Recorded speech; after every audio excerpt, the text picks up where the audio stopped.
Hi friends, నమస్తే. Welcome to యుగా all is well. ముఖ్యంగా మనం రెగ్యులర్గా ఈ యోగ ముద్రాసనం చేయడం వలన మనకు గ్యాస్ట్రిక్ సంబంధించిన సమస్యలు పూర్తిగా అయితే పోతాయి. అలానే మన నడుము ఫ్లెక్సిబిలిటీ అయితే చాలా పెరుగుతుంది. అండ్ మన లంగ్స్ కెపాసిటీ ఎంతో చక్కగా అయితే ఉంటుంది. అలానే మూలాధార స్వాదిష్టాన చక్రాలు ఎంతో చైతన్యవంతం అయితే అవుతాయి. దీనితో పాటుగా ఏకాగ్రత బాగా కుదిరి మెదడుకు రక్త ప్రసరణ బాగా జరిగి జ్ఞాపక శక్తి అయితే ఎంతో చక్కగా అయితే ఉంటుంది. యోగ ముద్రాసనం వేయడానికి ఈ విధంగా కాళ్ళు చాపి చేతులు ఈ విధంగా ఉంచి కూర్చున్న తరువాత ముందుగా పద్మాసనం వేయాలి.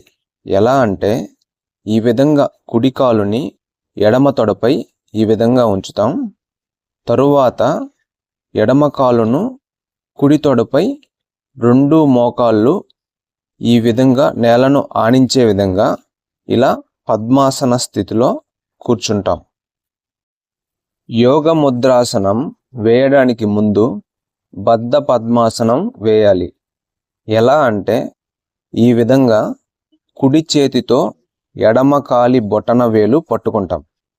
తరువాత ఎడమ చేతితో కుడి కాలు బొటన వేలు పట్టుకుంటాం.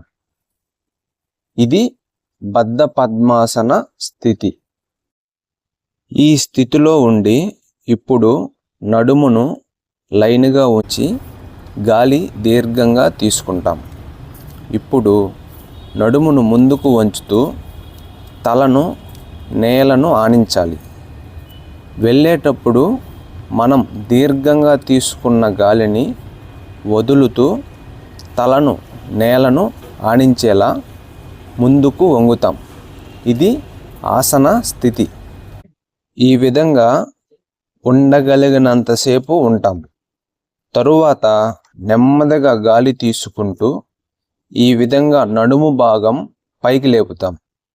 తరువాత రెండు చేతులు ఇలా ముందుకు తీసుకువచ్చి ఈ విధంగా కాళ్ళు రెండు ముందుకు చాపి రెండు చేతులు ఈ విధంగా వెనుకకు వంచి కళ్ళు మూసుకొని ఒక 10 నుంచి 30 సెకండ్స్ వరకు విశ్రాంతి అయితే తీసుకుంటాం.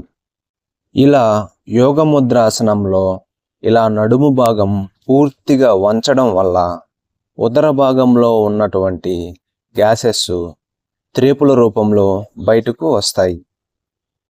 ఈ ఆసనం ఎవరు చేయకూడదంటే మోకాళ్ళ నొప్పులు, నడుము నొప్పులు ఎక్కువగా ఉన్నవారు ఆ సమస్య తగ్గేంత వరకు ఈ యోగ ముద్రాసనం చేయకుండా ఉంటే మంచిది. ఫ్రెండ్స్, చూశారు కదా, ఈ విధంగా యోగ ముద్రాసనాన్ని రోజులో భాగం చేసుకొని ఎంతో ఆరోగ్యంగా ఉండాలని అయితే నేను మనస్ఫూర్తిగా అయితే కోరుకుంటున్నాను. Thank you so much.